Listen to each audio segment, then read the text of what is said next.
Hello అండి. శ్రీకృష్ణుడు నెమలి పింఛం పెట్టుకున్నాడు ఎందుకో తెలుసా అండి?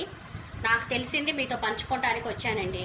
ఏమీ లేదు, రామ అవతారంలో ఉన్నప్పుడు వనవాసానికి వెళ్తారు కదా, వెళ్ళినప్పుడు సీతాదేవికి ఒక రోజు వాటర్ బాగా అయినాయి అంటండి, మంచినీళ్లు కావాలి అని రాముడిని అడిగిందంట. ఆ అడవిలో ఎంత తిరుగుతున్నా కూడా వాటర్ ఎక్కడా దొరకలేదంట. అదే చిన్న చిన్న చెరువులు కానీ అవి ఉంటాయి కదా, అవి ఎక్కడా కనిపించలేదంట.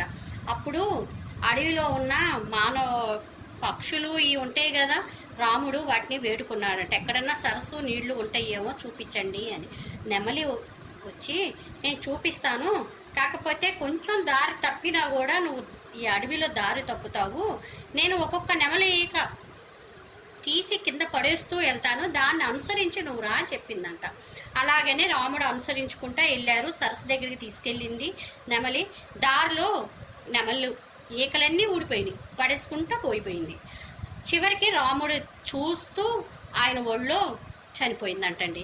అప్పుడు రాముడు, నువ్వు నా కోసం ప్రాణత్యాగం చేశావు, నేను నీకు ఏదైనా చేయాలి అనుకుంటున్నాను, చేస్తాను అన్నాడంట. అదే కృష్ణావతారంలో ఉన్నప్పుడు రాముడు గోపికలతో ఆడుకునేటప్పుడు కింద ఒక నెమలి ఈక కనిపించగానే దాన్ని తీసి నెత్తి మీద పెట్టుకున్నాడు.